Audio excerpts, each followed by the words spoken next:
di tiba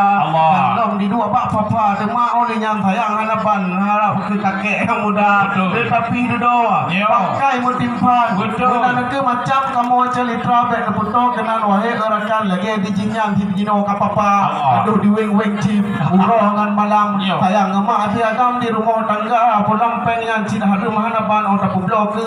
tigam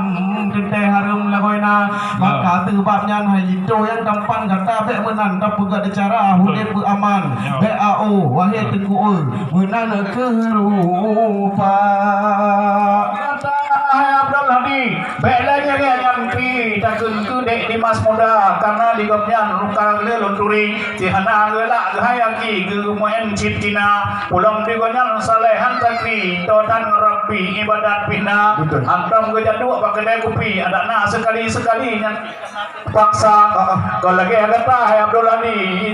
malam menari anak kita banyak ada dimaskan kena bukundi main masalah main judi tiganya benci lepahna ulang kerja dua kenan pak kedai kopi manfaat tanya primo be tema walaupun digap di main shift secara menghantakri tapi di masa putih di gegalak anak karena digapnya sangat resmi wahai aki sidro sarjana gak kerja artikula tibeh putih di sideh kerja resmi sarjana di Jogja Allah bandro gua kena wahai putih di teladan geberi ke anak muda gubernur ibadah gubernur mengaji kenyana aki gubernur main bola kadang pangan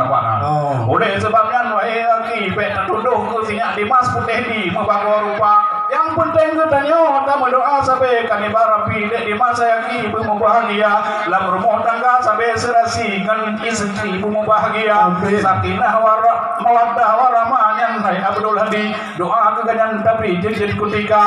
kadang tiga kerja gede tinggi kadang hayaki tiga kerja ubanda punya roh gede ganyan hayaki tepakat je kopi katanya bersama di tinan ke katanya tatambung silaturahmi supaya hayaki